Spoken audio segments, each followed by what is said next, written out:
Praise the lord. Hallelujah. Come on, hallelujah. దేవుని మహిమ కలుగును గాక. అందరు బాగున్నారా? గుడ్. అందరు బాగున్నారని నేను దేవుని బట్టి విశ్వసిస్తున్నాను. వాక్యంలోకి వెళ్దాం, చిన్న ప్రార్థన చేసుకుందాం. దయచేసి కళ్ళు మూసుకుందాం, తలలు వంచుదాం. ప్రభా, మీకు వందనాలు, స్తోత్రాలు, కృతజ్ఞతలు ప్రభా. ఇదిగో నాయన, మరొకసారి నాయన ఈ విధంగా మేము చేరడానికి మీరిచ్చిన ఈ యొక్క గొప్ప ధన్యతకి మీకు వందనాలు. మేము ఇంకా సజీవ లెక్కలలో మమ్మల్ని ఉంచినందుకు మీకు స్తోత్రాలు.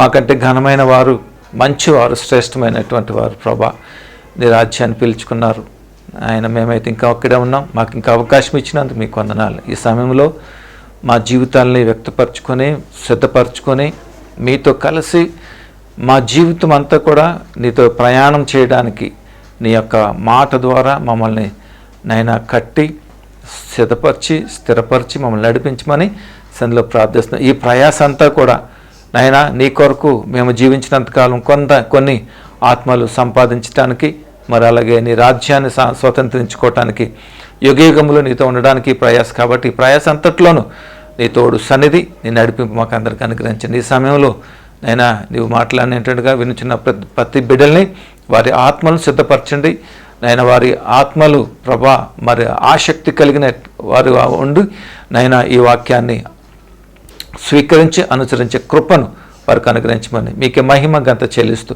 యేసే నామములో ప్రార్థిస్తుతించాడు వేడుకుంటున్నాం తండ్రి. Amen, amen, amen. హల్లెలూయా. దేవునికి స్తోత్రం కలుగును గాక. ఆమెన్. ఓకే, బహుమానం గురించి చిన్న కొంత సమాచారాన్ని మనం నేర్చుకునే ప్రయత్నం చేద్దాం. ఓకే, మనం ఎల్లప్పుడూ మన జీవితంలో నేర్చుకుంటూనే ఉండాలి. నేర్చుకున్న దాన్ని మనం కొనసాగిస్తూ ఉండాలి. ఇదే మన ప్రయాణం. అర్థమవుతుందా? ప్రయాణం అంటే ఏంటి? ఫ్లైట్లకో, ట్రైన్లకో, లేకపోతే కార్లకో కాదు. ఆ ప్రయాణం కాదు. ఇది ఆత్మీయ ప్రయాణం. ఆత్మీయ ప్రయాణము అంటే దేవుని యొక్క మాటే మన యొక్క వెహికల్ అన్నమాట. ఓకేనా? ఆ మాట మీద ఎప్పుడైతే మనము కట్టుబడి ఉంటామో, స్థిరపడి ఉంటామో, ఆ మాట మనల్ని ఏం చేస్తుందంటే పరిశుద్ధాత్మ యొక్క సహాయం ద్వారా మనల్ని ఈ జీవితంలో మనము ఎన్ని దినములు, ఎన్ని సంవత్సరాలు భూమి మీద మనం మరి జీవించాలో, ప్రయాణం చేయాలో, ఆ ప్రయాణం అంతా కూడా మనకి సహాయపడుతూ ఉంటుంది. అందుకనే వాక్యము మూలాధారము ప్రతి రక్షింపబడినటువంటి ప్రతి వారికి. క్రైస్తవుడు అని నేను అన్నాం. ఎందుకంటే క్రైస్తవుడు ఎవరు? క్రీస్తు వలే క్రీస్తును అనుసరించి నడుచుకున్న వాడిని క్రైస్తవులు అని అంటారు. ఓకేనా? సో అందుకనే మనం ఎప్పుడు కూడా దేవునిని బట్టి, ఆయన నమూనాను బట్టి నడిచినప్పుడు మాత్రమే మనము క్రైస్తవుడిగా మనం ఉంటాం. నమ్మితే ఆమెన్ చెప్దాం అందరూ కూడా. ఆమెన్. హల్లెలూయా. మరి అలాంటి పరిస్థితి, అలాంటి స్థితిలో ఎంతమంది మీలో నడుస్తున్నారు అనేది ఒకసారి ప్రశ్న వేసుకునే అవసరం ఉంది. ఓకేనా? ఈ జీవితం చాలా ప్రాముఖ్యమైనది. మనకి సాధారణంగా చూడాలి అని అంటే మన కంటికి ఏమి కనిపించదు. మన కంటికి తెల్లారుతుంది, మన ఉద్యోగానికి వెళ్ళిపోతున్నాము, బిజినెస్కి వెళ్ళిపోతున్నాము, మన డైలీ వేజ్ ఏంట్రా ఎలా ఉన్నామంటే డైలీ రొటీన్ రా ఏముంది అని అంటాం కదా. బట్ గమనించినట్లయితే ఆత్మీయ స్థితిలో అది పనిచేయదు. రొటీన్ అనే మాట ఎప్పుడు పనిచేయదు. డే బై డే మనం అప్డేట్ అవుతూనే ఉండాలి ఎప్పుడు కూడా. ఎంత కష్టమైనా, ఎంత విచారమైనా, ఎంతటి ఏదైనా సరే. అందుకనే మనము ఎప్పుడు కూడా అప్డేట్ అవ్వాలి అని అంటే దేవునితో మనం ఎప్పుడు కూడా కనెక్టింగ్లో ఉండాలి. చూడండి, మనల్ని బంధించి పెడతారు. ఏమి బంధించి పెడతారో తెలుసా? ముఖ్యంగా మనం అనుకుంటాం అపవాది అనుకుంటాం, కానీ కాదు. మన మనస్తత్వమే మనల్ని బంధించి పెడుతుంది. దీనికి ఒప్పుకుంటారా మీరు? మన యాటిట్యూడ్ ఏదైతే ఉంటుందో అదే మనల్ని పట్టుకొని ఉంటుంది. ఐఆమ్ కరెక్ట్, ఐఆమ్ రైట్, నేను ఇంతే అని ఎవరైతే ఉంటారో అది బంధకములో ఉన్నట్టు లెక్క అన్నమాట. వాళ్ళు గ్రహించాలి. వాళ్ళు గ్రహించరు. ఎందుకు గ్రహించరో తెలుసా? దేవుని దగ్గరికి రారు కాబట్టి వాళ్ళు గ్రహించలేరు అన్నమాట. ఎప్పుడైతే దేవుని దగ్గరికి వచ్చినోడు ఉంటాడో వాడు అన్ని విషయంలో గ్రహించుకుంటాడు. మొదటగా వాడు ఏం గ్రహిస్తాడో తెలుసా? వాని గురించి వానే గ్రహించుకుంటాడు, నేను ఎలాగున్నాను అనేది. ఎందుకంటే వాక్యము ఒక అద్దం లాంటిది. ఈ అద్దం దగ్గర నుంచి నిలబడినప్పుడు మన యొక్క రిఫ్లెక్షన్ అనేది అద్దంలో వెళ్ళినప్పుడు మన గురించి అనేది అన్ని కూడా తెలుస్తూ ఉంటాయి అన్నమాట. అందుకనే ఇక్కడికి రావాలి. ఎప్పుడు చూడ ఆత్మీయుడు ఎప్పుడు కూడా నేను కరెక్ట్, నేను మంచోడిని, నేను నా అంత గొప్ప వెళ్ళాడు అని ఎవడన్నా అంటారా? ఎప్పుడన్నా అంటాడా? వాడు ఎప్పుడేమంటాడు తెలుసా? దేవుని దయ వల్ల ఇలా ఉన్నాను, కృప వల్ల, అంతే, ఏమో నాలో ఏ లోపం ఉందో ఏది ఉందో అనేసి అని అనుకుంటాడు. యోబు గారు ఏమనుకుంటున్నాడు? ప్రతి దినము ఆయన తన కుమార్తెల నిమిత్తం ఏం చేస్తాడు? ప్రతి ఉదయకాలం ఆయన బలులు అర్పిస్తూనే ఉన్నాడు. ఎందుకు ఆయన భక్తిపరుడు కదా, ఆయనకు పేరు ఉంది. ఊరి దేశమందు గొప్ప భక్తుడు. ఎవరు చెప్పారు? ఊర్లో వాళ్ళు చెప్పారా? ఎవరు చెప్పారు ఆ మాట అంతా కూడా? సాక్షాత్తు దేవుడే, తండ్రే చెప్పాడు. ఓకేనా? సో అలాగ చెప్పినప్పుడు, తండ్రే చెప్పినప్పుడు మరి ఆయన చెప్పుకోవాలి కదా, నేను గొప్పవాడిని, నేను నీతిమంతుడిని, భక్తిపరుడిని అని చెప్పుకోవాలి కదా. కానీ ఎప్పుడు చెప్పుకోలేదు. కానీ ఏం చేశాడు తెలుసా? దహన బలులు ఇస్తా ఉన్నాడు. ఏం ప్రాబ్లం ఉందో ఏంటది? ఎందుకు తెలుసా? ఆయన వాక్యం మీద నిలబడినాడు, దేవునికి సమీపంగా నిలబడినటువంటి వాడు. కాబట్టి అలాంటి రిఫ్లెక్షన్, అలాంటి రెవల్యూషన్ కలిగి ఉన్నటువంటి వ్యక్తిగా మనం ఉన్నాడు. మనం కూడా అలాగే ఉండాలన్నమాట. దావీదును ఎవరినైనా చూడండి, మనం వారిని కనపరుచుకుంటే, అంతేగాని నేను గొప్ప, మేము చాలా టాపు, మేము పెద్ద ఇది అని అనుకోకూడదు. ఎవడైతే అలాగ అనుకున్నాడో వాడి లాంటి అజ్ఞాని ఇంకెవ్వడో కూడా ఉండడని నేను చెప్పట్లేదు, వాక్యమే మనకి సెలవిస్తుంది. అర్థమవుతుంది కదా మీ అందరికీ? అర్థమవుతుంది కదా? అందుకనే ప్రతి విషయంలో మనల్ని బంధించేది ఏదో తెలుసా? మన మనస్థితి, మానసిక స్థితి అన్నమాట. మనం ఎప్పటికీ అలాగ ఉంటాం.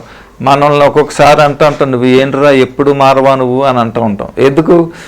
ఏదో ఆ లోపం వాళ్ళు చూసి మనం అంటూ ఉంటాం, లేకపోతే మనలో లోపం చూసి మనం అంటూ ఉంటారు. అంతేనా?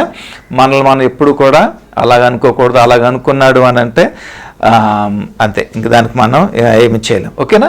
బహుమానము అనేది ఎలాగ ఉంటుంది అని అంటే, చూడండి, అబ్రహాముకి సంతానం లేదు, ఉదాహరణకు చెప్తున్నాను, రైట్? అబ్రహాంకి సంతానం లేనప్పుడు దేవుడు ఏం చెప్పాడు? నేను నీకు ఏమిస్తానన్నాడు? కుమారుని ఇస్తానన్నాడు. ఓకేనా? అన్నాడు కదా. సరే, దాని తర్వాత ఏమన్నాడు? ఇస్కరేణువులు చూడు అబ్రహాం అని అన్నాడు. అబ్రహ్మ ఇస్కరేణువులు చూడు, కింద చూడు ఇస్కరేణువులు ఉన్నాయి, లెక్క పెట్టగలవా అని అన్నాడు. నాతో కాదయ్యా అని అన్నాడు. సరే అయితే పైకి చూడు అని అన్నాడు.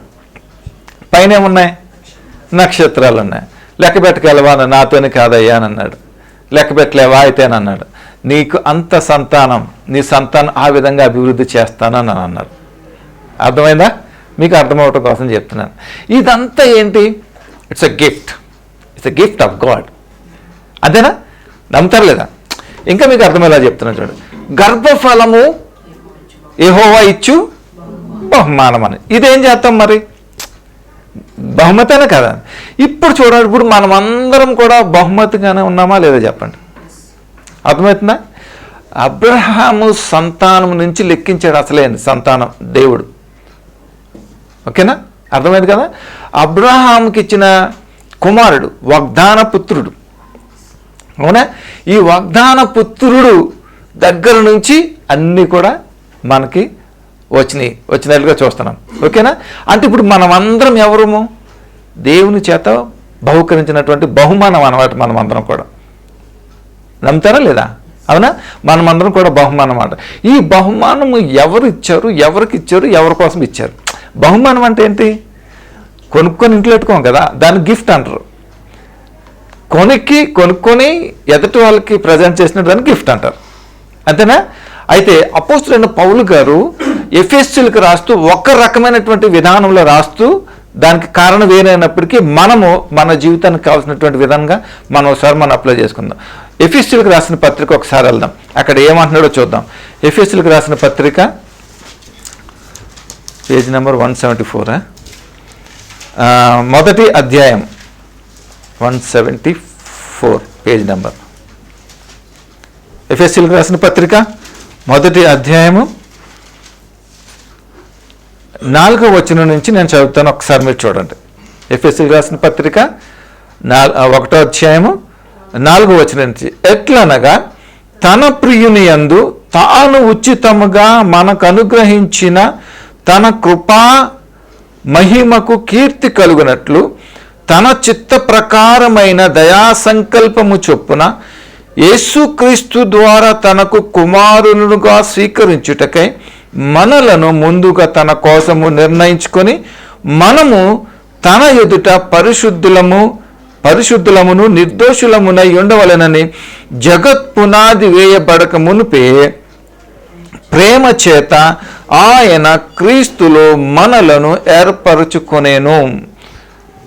అర్థమైందా ఈ వాక్యంలో? మీకు అర్థమవలేదా? మీకు అర్థమైందా లేదా?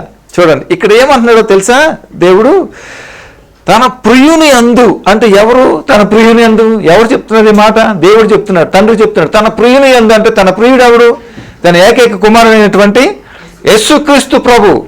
ఆయన ప్రియుని యందు, తన కుమారుని యందు, ఓకే, ఉచితముగా మనకు అనుగ్రహించిన తన కృపా మహిమకు కీర్తి కలుగునట్లుగా తన చిత్త ప్రకారమైన దయా సంకల్పము చొప్పున యేసుక్రీస్తు ద్వారా తనకు కుమారుడుగా స్వీకరించుటకై.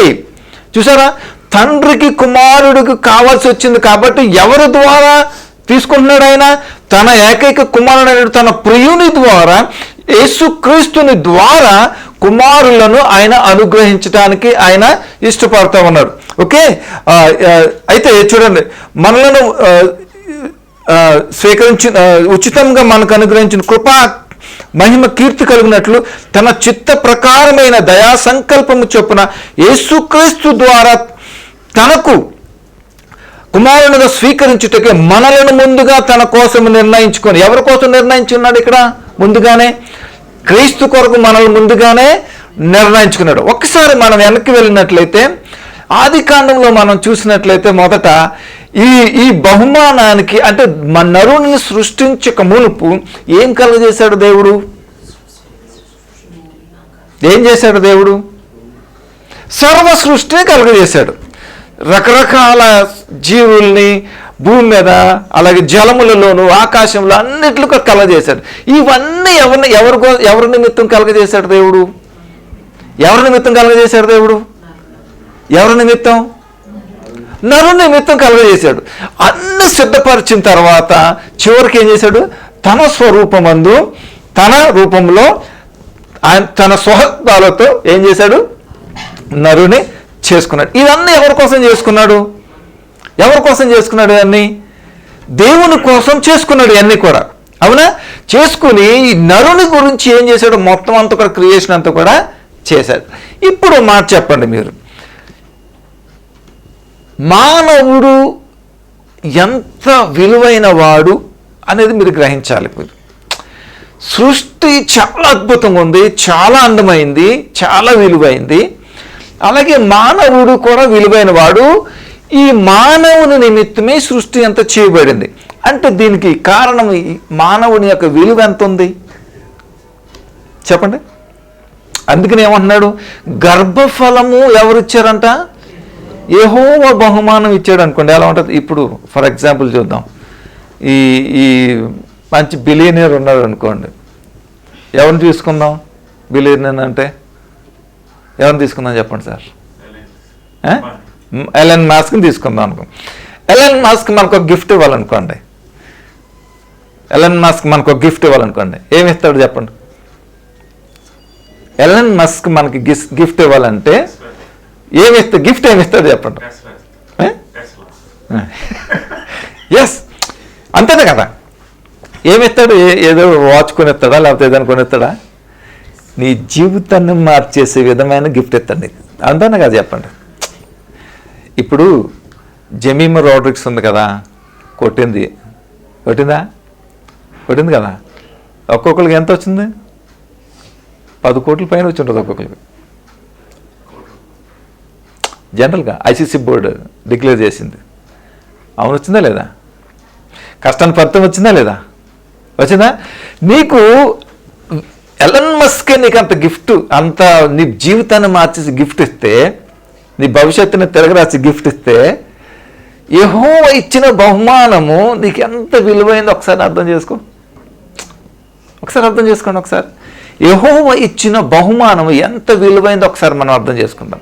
ఇక్కడ ఈ మాటలో మనం చూడాల్సింది ఏంటంటే, తండ్రికి కుమారులు కావాలి, ఆ కుమారుల్ని తన ప్రియుడైన యేసుక్రీస్తు ద్వారా మనకు అనుగ్రహించటానికి ఆయన ముందుగానే మనకేం చేశాడు, ప్రణాళికను ఆయన సిద్ధము చేసుకున్నాడు.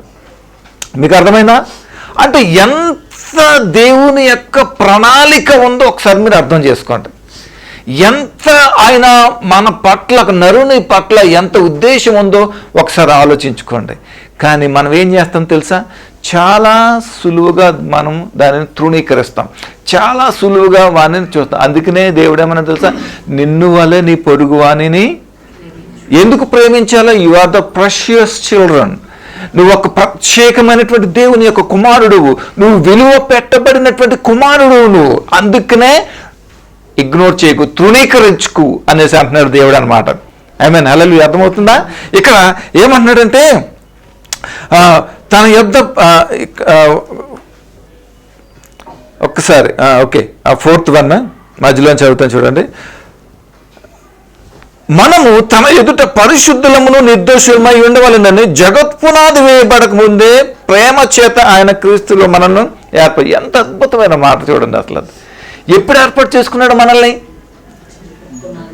ఎప్పుడు? జగత్పునాది అంటే సృష్టింపబడక మునిపే మనల్ని ఏం చేసుకున్నాడు? ఏర్పరచుకున్నాడు. ఎవరి ద్వారా? తన ప్రియుని ద్వారా, అనగా యేసుక్రీస్తు ప్రభు ద్వారా మనల్ని ఏం చేసుకున్నాడు? ఏర్పాటు చేసుకున్నాను అనమాట. ఒక్కసారి మనము యాకోబుకి వెళ్దాం రండి. ఒకసారి యాకోబు రాసిన పత్రిక ఒకసారి వెళ్దాం రండి. యాకోబు రాసిన పత్రిక పేజ్ నెంబర్ 211, మొదటి అధ్యాయం. యాకోబు రాసిన పత్రిక మొదటి అధ్యాయము 17వ వచనం నుంచి చూడండి. ఇక్కడ నువ్వు నేను ఎంత ప్రెషియస్, ఎంత విలువైన వాళ్ళము అనేది ఇక్కడ దేవుడు మనకి అనుగ్రహిస్తున్నాడు, కనపరుస్తున్నాడు. ఓకేనా? 17 verse 1, శ్రేష్టమైన ప్రతి ఈవియు, సంపూర్ణమైన ప్రతి వరమును, పరసంబంధమైనదై జ్యోతిర్మయుడగు తండ్రి యొద్ద నుండి, ఏమంట? తండ్రి యొద్ద నుండి వచ్చును అని అంటున్నాడు. వచ్చును అని అంటున్నాడు. ఇన్ ఎవ్రీ గిఫ్ట్, ఇంగ్లీష్లో బాగుంటుంది, in every gift comes from. Okay, శ్రేష్టమైన ప్రతి ఈవియు, సంపూర్ణమైన ప్రతి వరమును. ఎంత అద్భుతంగా రాసి పెట్టాడో చూడండి. ఇక్కడ మనం గమనిస్తేనే మనకు అర్థమవుతుంది. ప్రతి విధమైనటువంటి శ్రేష్టమైన ఈవియు, సంపూర్ణమైన ప్రతి వరమును, పరసంబంధమైనదై జ్యోతిర్మయుడగు తండ్రి యొద్ద నుండి వచ్చును. పరసంబంధమైనటువంటి వారు ఎవరు? ఏది ఉంది? సృష్టి పరసంబంధమైందా?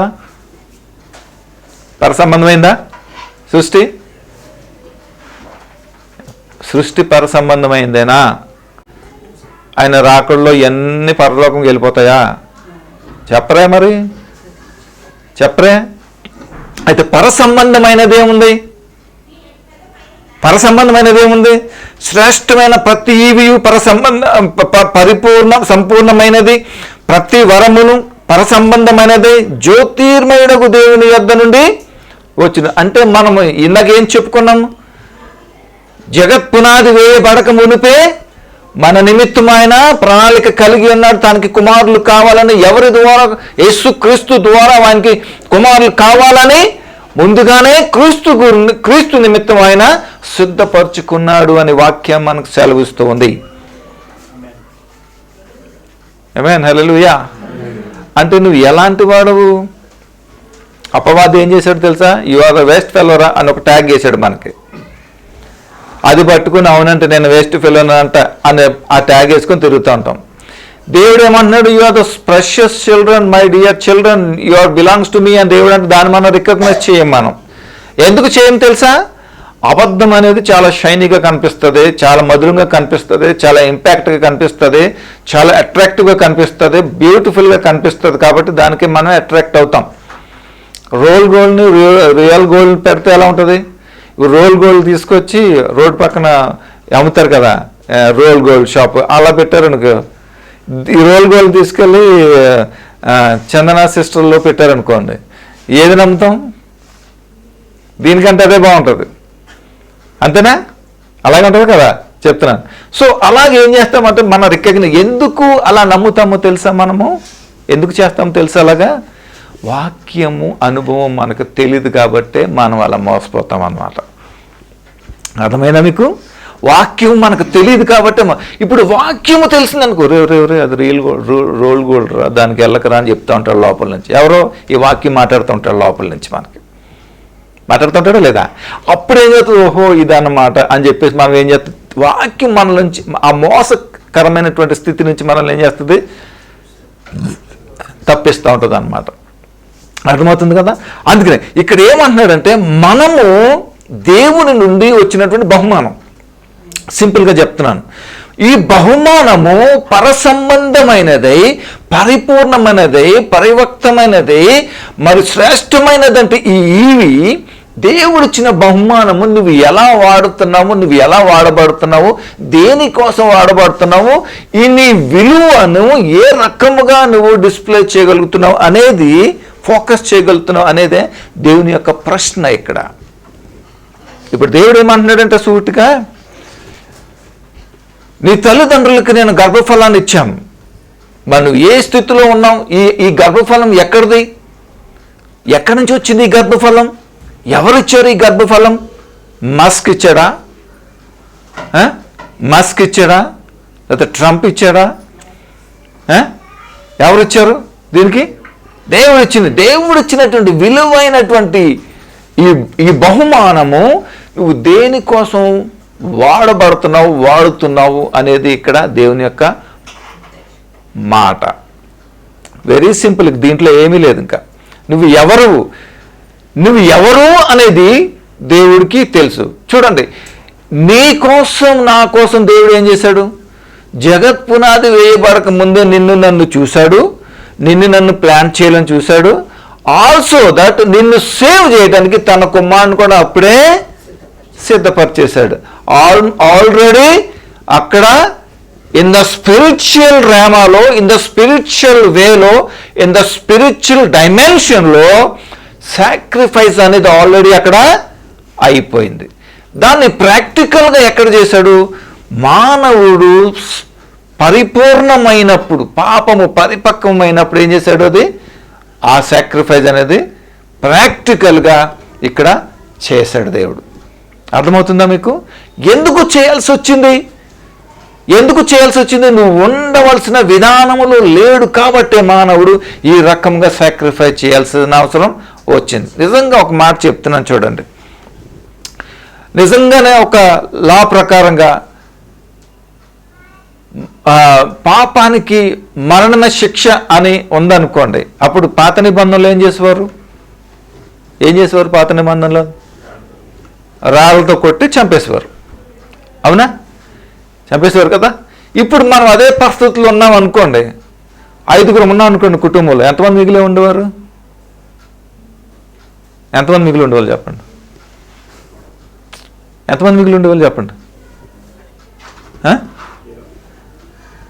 ఏమన్నాడు దేవుడు? మీలో ఎవడైతే పాపం చేయలే ముందు వేసి కొట్టండి అని అన్నాడు దేవుడు. ఎంతమంది కొట్టారు? ఎంతమంది నుంచున్నారు అక్కడ? ఎంతమంది వెళ్ళిపోయారు అక్కడ? అంటే మనం ఎవడు కూడా బ్రతకున్నాం అన్నమాట. మన మీద పడవలసిన భారము, మరణము మన మీద పడవలసినటువంటి స్థితిని ఆయన తీసుకొని ఏం చేశాడో తెలుసా? మనల్ని తిరిగి సేవ్ చేశాడు అన్నమాట. ఎందుకు సేవ్ చేశాడో తెలుసా? నువ్వు చాలా విలువైన వాడవు, నువ్వు గొప్ప వాడవు, నువ్వు శ్రేష్టమైనటువంటి వాడవు. నీవు తలుచుకుంటే, నిలబడితే, అనుకుంటే భూమిని తెల్లక్రిందలుగా చేసే సామర్థ్యం దేవుడు నీకు ఇచ్చాడు కాబట్టి నువ్వు అంత గొప్పవాడు అన్నమాట. నమ్మితే ఆమేన్ చెప్తాము. హల్లెలూయా. అందుకనే మనం ఎవరమో తెలుసా? పరసంబంధమైనటువంటి వారము కాబట్టి తిరిగి మనం ఎక్కడికి వెళ్తాము? పరలోకానికి వెళ్తాము అన్నమాట. అర్థమవుతుందా? ఏమంటున్నాడు దేవుడు? నరులారా తిరిగి రండి నా యొద్దకు అన్నాడు. శరీరం ఎక్కడి నుంచి తీయబడింది? ఎక్కడికి వెళ్తుంది? దానికి అప్పగించేయలేదు. దాన్ని ఆత్మ ఎక్కడిది? పరలోక పర సంబంధమైనది కాబట్టి అక్కడికి వచ్చి. అంటే నువ్వు ఎంత విలువ, నీ నివాస స్థలం ఎక్కడో తెలుసా ప్రియుడా? నీ నివాసపురం ఏంటో తెలుసా? ఆరాధ్యము. ఇది కాదు. అందుకనే దీని మీద ఎప్పుడు ఫోకస్ చేయకండి. ఇది నీకు బతకటానికి రీసోర్సెస్ ఇచ్చాడు దేవుడు, ఇది కావాలి. బట్ దేని నిమిత్తము, దేనిని బట్టి అతిశయించాలి నువ్వు? దేవుని నిమిత్తం అతిశయిస్తూ ఇక్కడ నీ జీవితాన్ని గడపటానికి, మనుగడ సాగించడానికి నీకు ఇచ్చినటువంటి ఫండమెంటల్స్ కానీ, నీకు ఇచ్చినటువంటి ఏదైతే ఎబిలిటీస్ కానీ, రీసోర్సెస్ కానీ, దానిని చేయవలసిన విధానంలో మాత్రమే నువ్వు చేసి ఈ జర్నీ అనేది నువ్వు ముగించాలి. అర్థమవుతుంది అనుకుంటున్నాను మీ అందరికీ. దేనికి స్తోత్రం కలుగును గాక. సో ఇక్కడ క్వశ్చన్ ఏంటంటే, నీవు దేవుడు ఇచ్చినటువంటి బహుమానమే కదా, మరి నువ్వు ఆ బహుమానాన్ని నువ్వు ఎలా వాడుతున్నావు?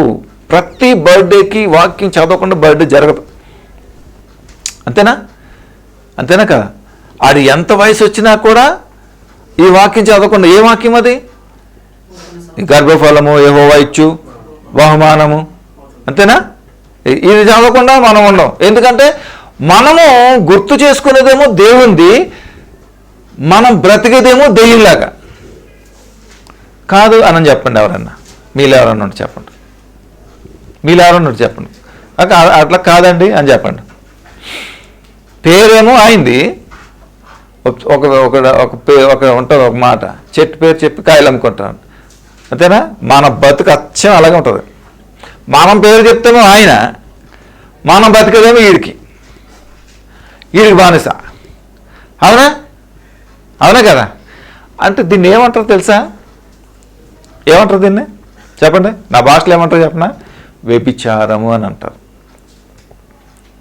చెప్పండి, వ్యభిచారం అని చెప్పండి. దమ్మండి అది చెప్పండి, మీ నోటితో చెప్పాలి, అది చెప్పాలి. క్రీస్తు మనకెవరు?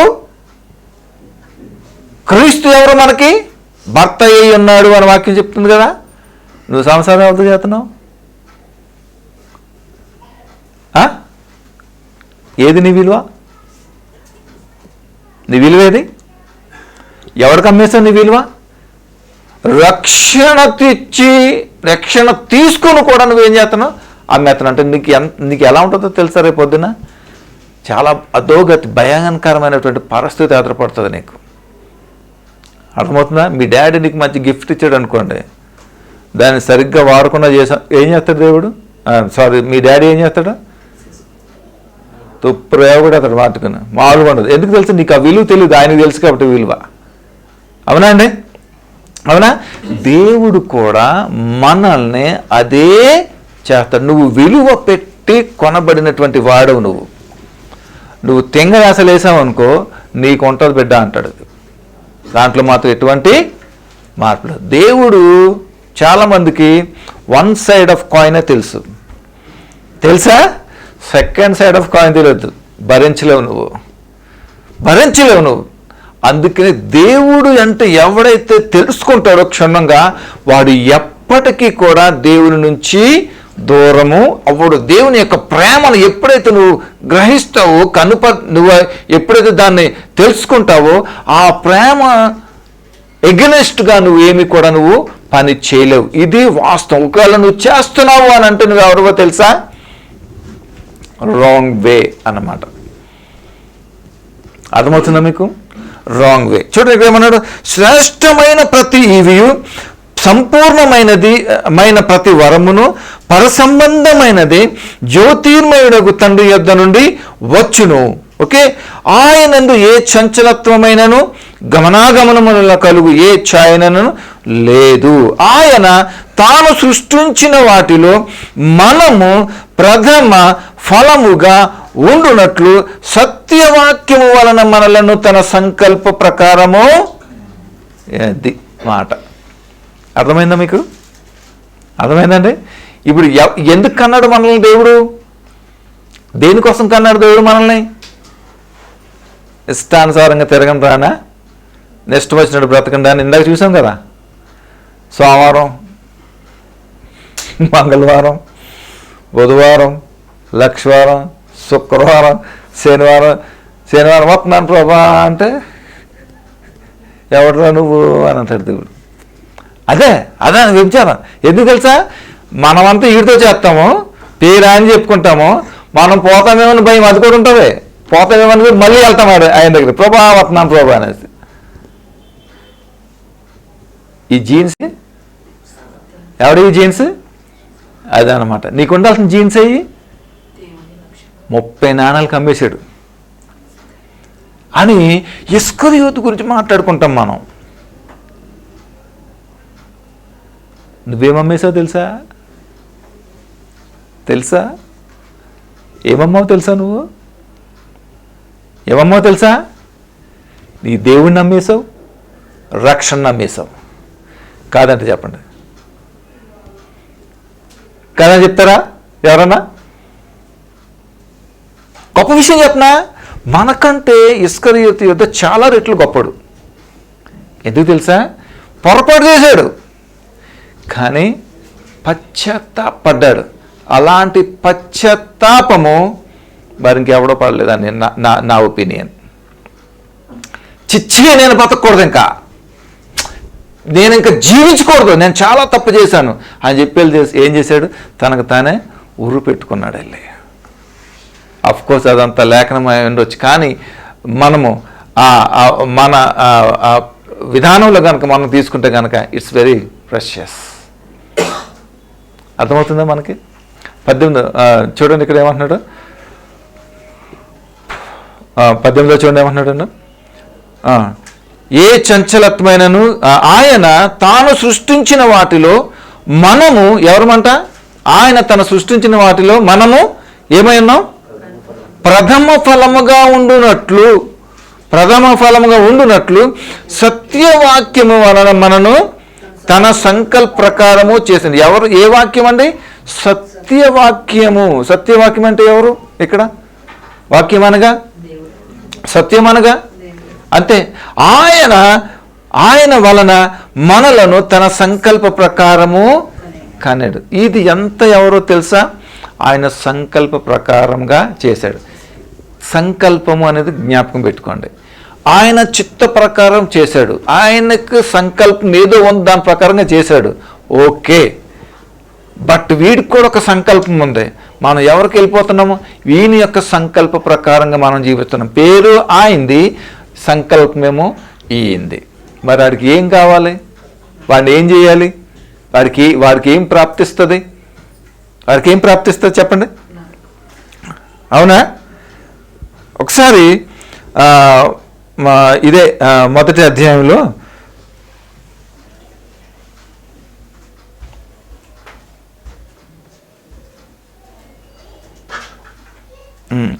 పద్నాలుగు వచ్చిన ఒకసారి చూడండి.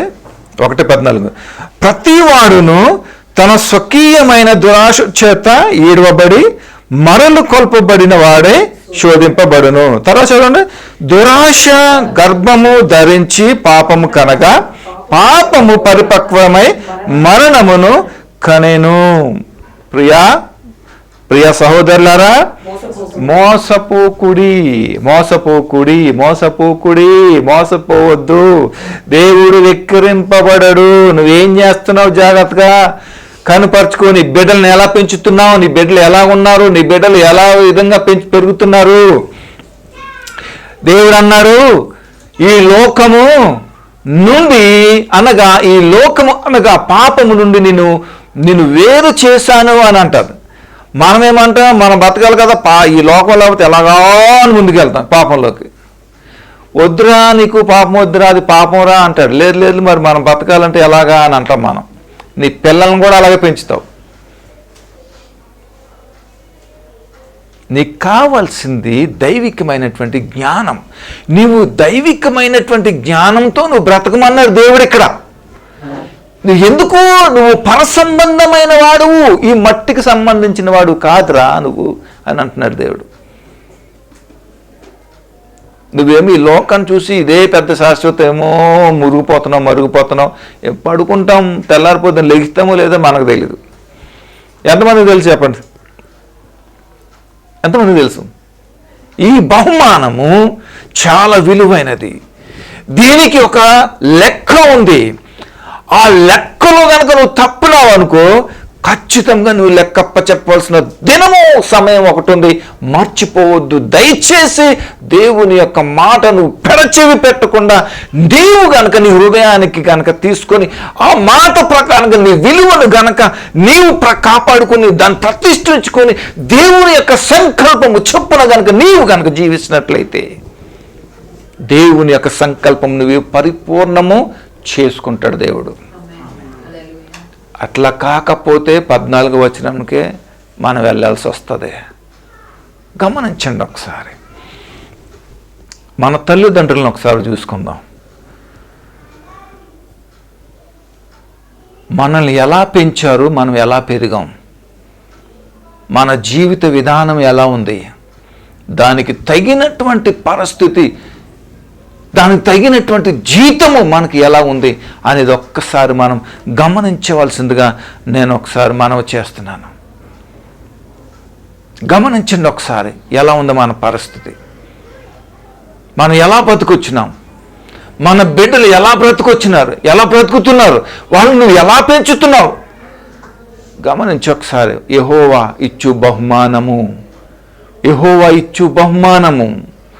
తండ్రి తన నిమిత్తమై తన కుమారుని ద్వారా మనకు అనుగ్రహించినటువంటి ఈ కుమారత్వాన్ని క్రీస్తు ద్వారా మనకు అనుగ్రహించాడు.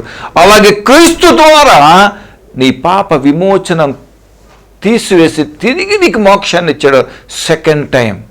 అయినప్పటికీ నీ జీవితం మారలేదు అని అంటే కనుక ఖచ్చితంగా దండన మన మీద దిగుతుందని ఈ వాక్యాన్ని బట్టి మనం తెలుసుకోవాల్సిన వారమై ఉన్నాం. ఆమేన్. దేవునికి స్తోత్రం కలుగును గాక. ఒకసారి యాకోబు యోహాను రాసిన పత్రిక, ఒకసారి యోహానుకి వెళ్దాం ఉండండి. యోహాను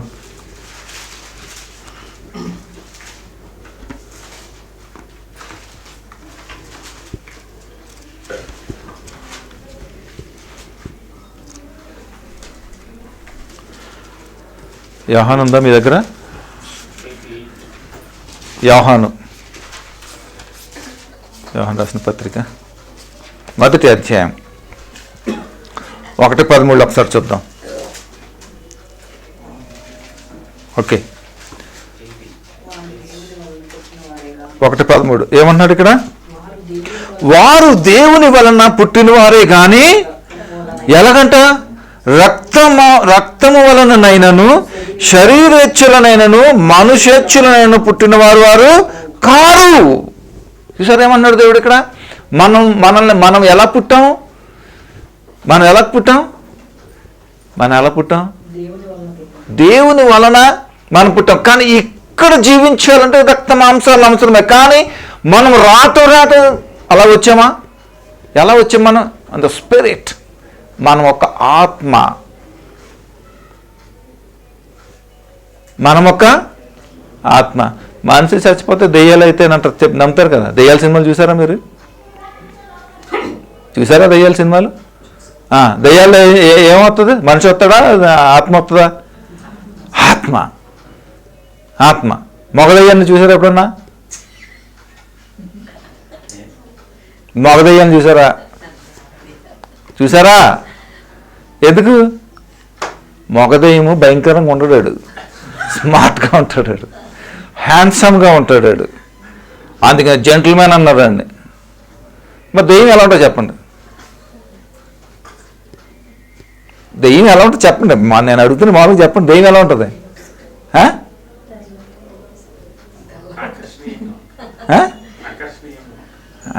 ఆకర్షణీయంగా ఉంటుంది. బతుకున్నప్పుడు, చచ్చిపోయినప్పుడు ఎంత భయంకరంగా ఉంటుందో చూడు. మరి బ్యూటీయస్ అనమాట అసలు. ఓకేనా? అందము మోసకరం. ఓకే, బ్యూటీనెస్ చాలా అవసరం. దేవుడు ఇచ్చాడు బ్యూటీనెస్, అపవాదం ఇవ్వలేదు.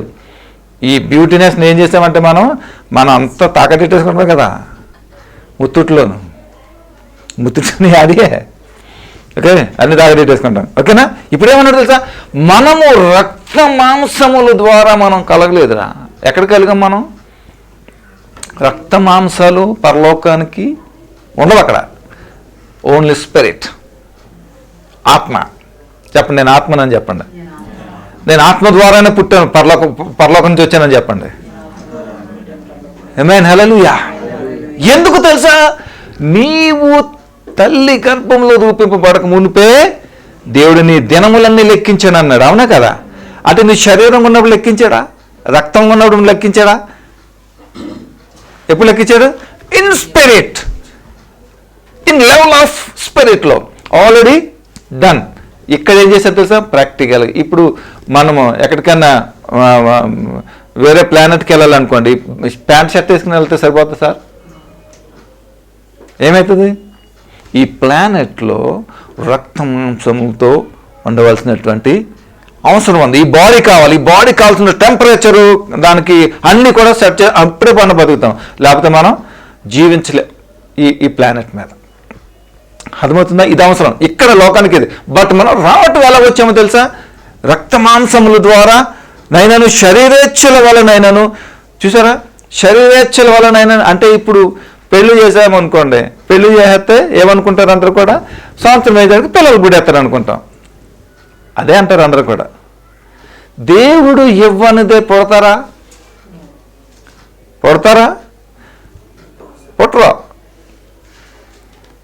ఇప్పుడు కొంతమందికి గర్భఫలం ఉండదు అనుకుందాం. అప్పుడు ఏమనాలి? అప్పుడు ఎక్కడికి వెళ్తాడు?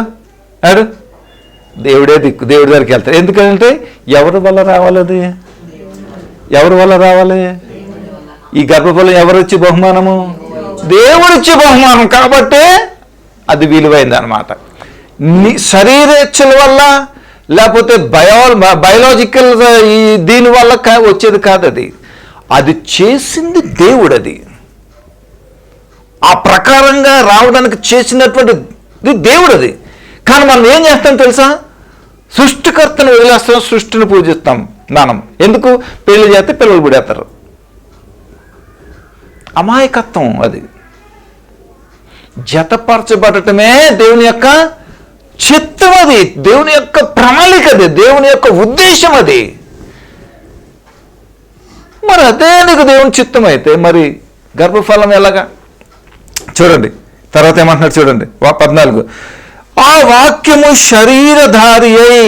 అద్భుతంగా ఉంది చూసారా ఈ మాట? మళ్ళీ సార్ చదువుదాం. 13 చదువుదాం చూడండి.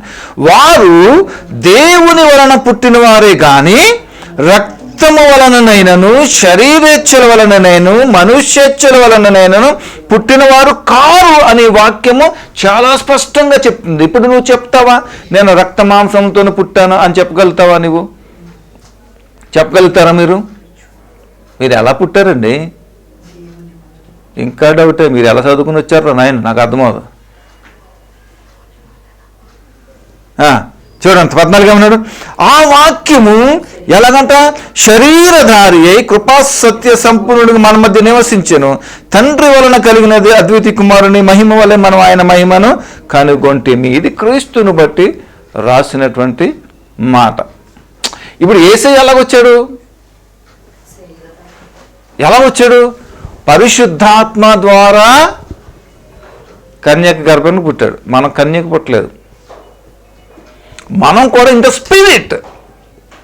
దాన్ని ఏం చేశాడు? శరీరముగా మనల్ని దాల్చాడు ఇక్కడ. అర్థమవుతుందా దీనికి? అందుకని నువ్వు ఎంత గొప్పోడువో నీకు తెలియదు నానా. నువ్వు చాలా గొప్పవాడువు, నువ్వు చాలా అందగాడు, చాలా మంచి వ్యక్తివు, నువ్వు చాలా విలువైన వాడు. నువ్వు ఈ లోకాన్ని ఏలే సామర్థ్యం కలిగిన వాడువు. ఈ లోకము నీ మాట వినే సామర్థ్యం నీకు పెట్టాడు దేవుడు. నువ్వు తక్కువవాడువు కాదు. గమనించాలి. చివరికి నేను ఒక మాట చెప్పి ముగిద్దాం. 1 పేతురుకి వెళ్దాం ఒకసారి రండి.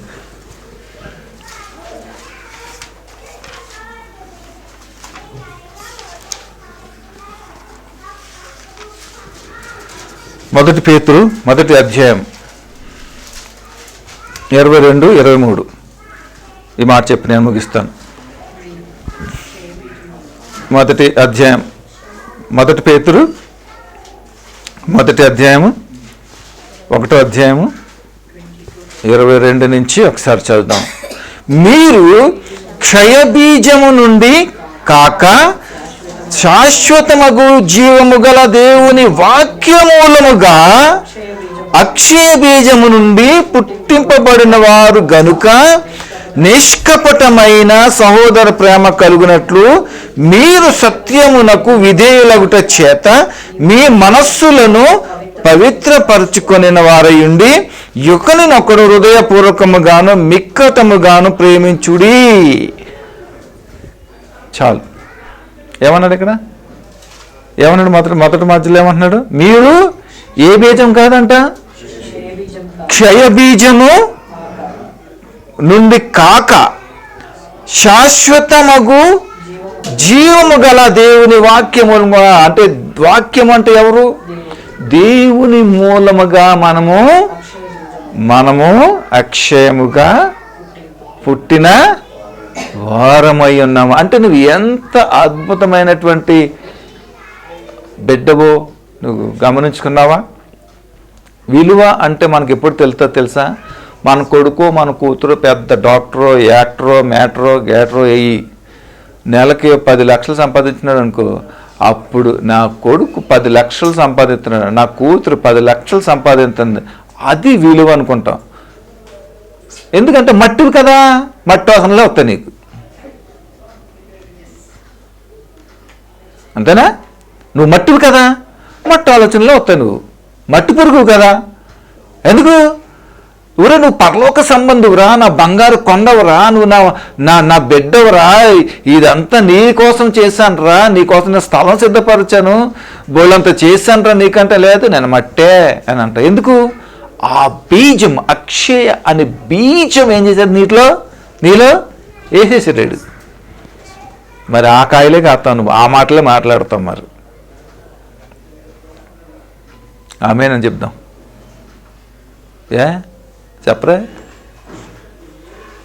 చెప్పరా ఆమేన్ అని చెప్దాం.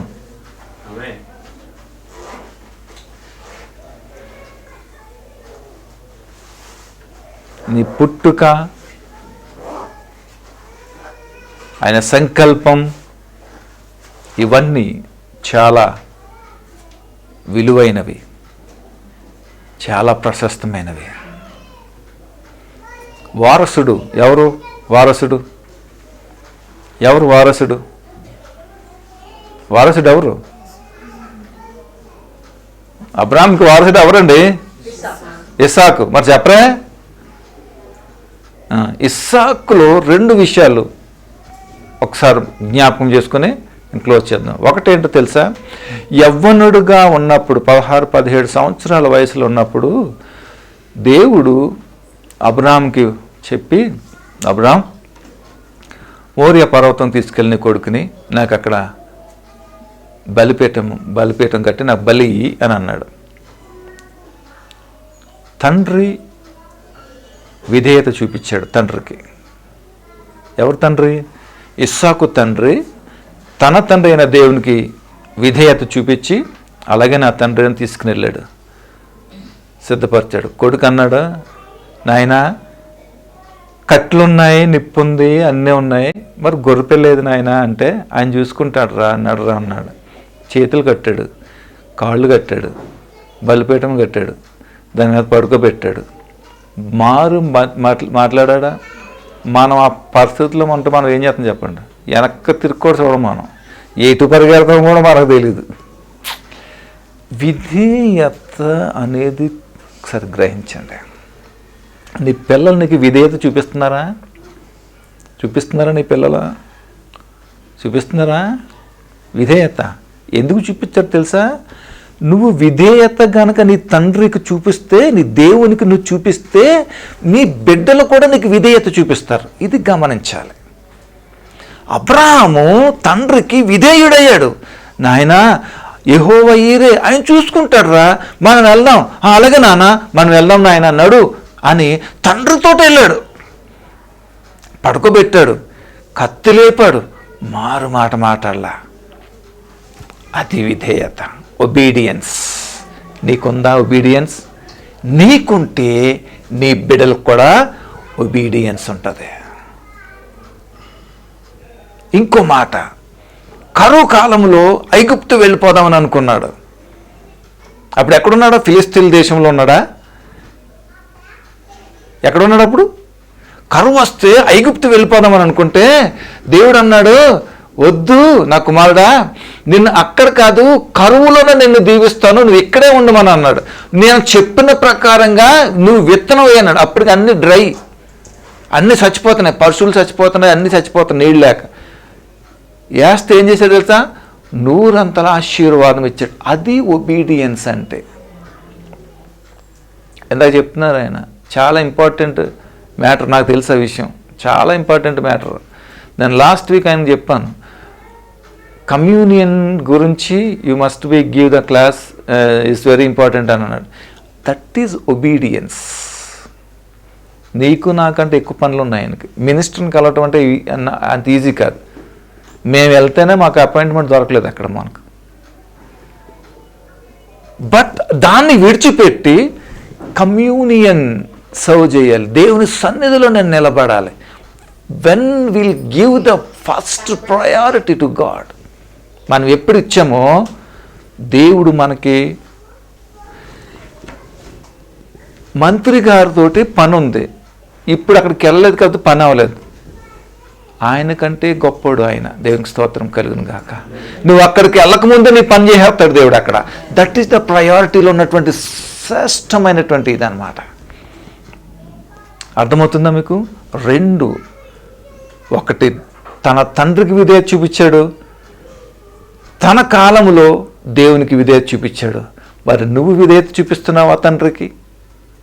నీ బిడ్డలు నీకు విధేయత చూపిస్తున్నారా? నీవు గనక విధేయత చూపిస్తే నీ బిడ్డలు కూడా నీకు విధేయత చూపిస్తారు. మారు మాట వారు మాట్లాడరు ఎప్పుడు కూడా నీతోటి, ఎప్పుడు కూడా నీతో మాట్లాడరు ఇద్దరు. నీకు విధేయత చూపిస్తే నిన్ను బట్టి ఉంటుంది. నీవు కానీ నీకు ఇచ్చిన దేవుడి గర్భఫలం కానీ చాలా శ్రేష్టమైనది, చాలా పవిత్రమైనది, చాలా విలువైనది. దానిని విలువగా కనుక నువ్వు చేయకపోతే ఆ విలువకి రెండింతలు మూడింతల లెక్క నువ్వు చెప్పాల్సిన అవసరం ఉంది అనే విషయంలో కలలో కూడా నువ్వు మర్చిపోవద్దని దేవుని పేరట ఈ మాటలు నీకు బోధిస్తూ నేను ముగిస్తున్నాను. దేవుడు ఈ మాటలు దీవించి ఆశీర్వదించిన కాక. ఆమేన్. పరిశుద్ధాత్ముడు మీకు తోడే నడిపించిన కాక. ప్రార్థన చేసుకుని, దయగల మా ప్రభువా మీకు వందనాలు. ఇంతవరకు మాతో మాట్లాడిన విధానానికి మీకు వందనాలు.